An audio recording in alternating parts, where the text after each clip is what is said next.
এটার দাম যতই বাড়ুক না কেন, যতদিন পর্যন্ত বেঁচে আছি, যতদিন পর্যন্ত আমার পেট আছে, আমাদেরকে খাওয়াই লাগবে, বলিয়া লাভ নাই। আসসালামু আলাইকুম আপুরা ভাইয়ারা, তো সবাই কেমন আছেন? আমি আছি মোটামুটি ভালো আপুরা ভাইয়ারা। আসলে আপুরা ভাইয়ারা একেবারে খুবই প্যারায় আছি, জানেন আপুরা ভাইয়া, যে হারে জিনিসপত্রের দাম বাড়তিছে, মানে 3 ছেলে মেয়ে নিয়ে এদের পড়াশোনার খরচ, খাওয়া খরচ চালাতে একেবারে হিমশিম খেয়ে যাচ্ছি। এই দেখেন, 1 কেজি দুধ, হাফ কেজি করে 1 কেজি দুধের দাম নিল হলো 75 টাকা করে কেজি। তারপরে যে হাফ কেজি নিছি, পটল নিছি, হাফ 1 কেজি পটলের দাম হলো 60 টাকা কেজি।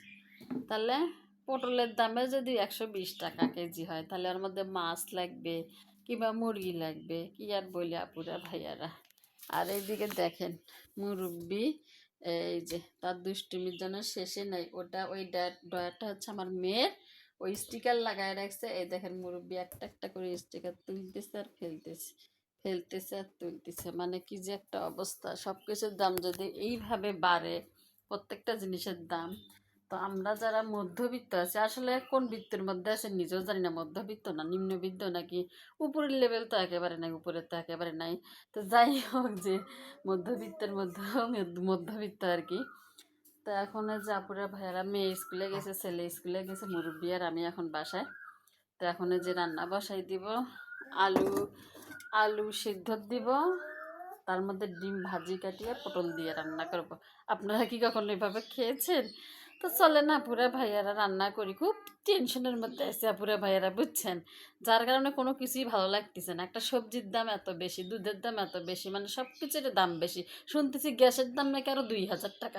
তাহলে আমার অবস্থাটা যে কী হবে একমাত্র আমি নিজেও জানি না, একমাত্র আল্লাহ ছাড়া কেউ জানে না। ভাইয়েরা, আলু আর মরিচ সিদ্ধ দিয়ে দিলাম।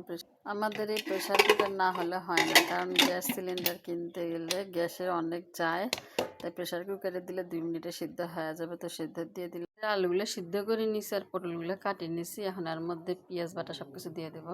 তারপরে বাইরে যে 1 চামচ পেঁয়াজ বাটা দিই, আরও 1 চামচ দিলাম, কারণ আমি একটু পেঁয়াজ বেশি খাই। এরপর দিয়ে দিলাম 1 চা চামচ জিরার গুঁড়া, এরপর দিলাম পরিমাণ মতো লবণ, এরপর দিয়ে দিলাম হলুদের গুঁড়া, আর এর মধ্যে কাঁচামরিচ দেওয়া আছে। আর এদিকে চুলায় হাঁড়ি বসাই দিয়ে পেঁয়াজ আমি লাল লাল করে ভেজে নিচ্ছি তেলানির জন্য। এরপর দিয়ে দিলাম পাঁচফোড়ন, তারপরে ভেড়ে দিলাম তেলানি। পাতিল বাঁকা হয়ে গেছে, এখন শুধু ডালটা কষানোর পালা। যতই ডালটা কষাবো ততই কিন্তু মজা হবে। তারপরে ভেড়া দেখেন কি সুন্দর কষে গেছে। এখন আমি ডালের জন্য পানি দিয়ে দেব।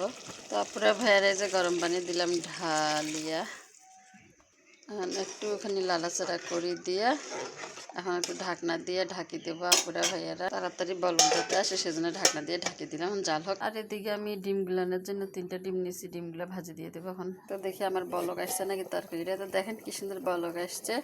তো এখন আমি এটা নামায়া ডিম ভাজি করবো। তারপরে ভাইয়ারা যে তাওয়া বসাই দিয়েছি, ডিম 3টা বসাই দিলাম। তেলটা একটু কমে গরম হচ্ছে, তাড়াহুড়ি করতে যে অবস্থা হয়ে গেল। তারপরে ভাইয়ের আমার ডিমটা ভাজা হয়ে গেল এবং কেটেও নিলাম। এখন এই দেখেন ডালের মধ্যে দিয়ে দেবো একটা একটা করে। তারপরে ভাইয়েরা সবগুলোই দিয়ে দিলাম। এখন আমি আর একটু জাল দিয়ে নেব।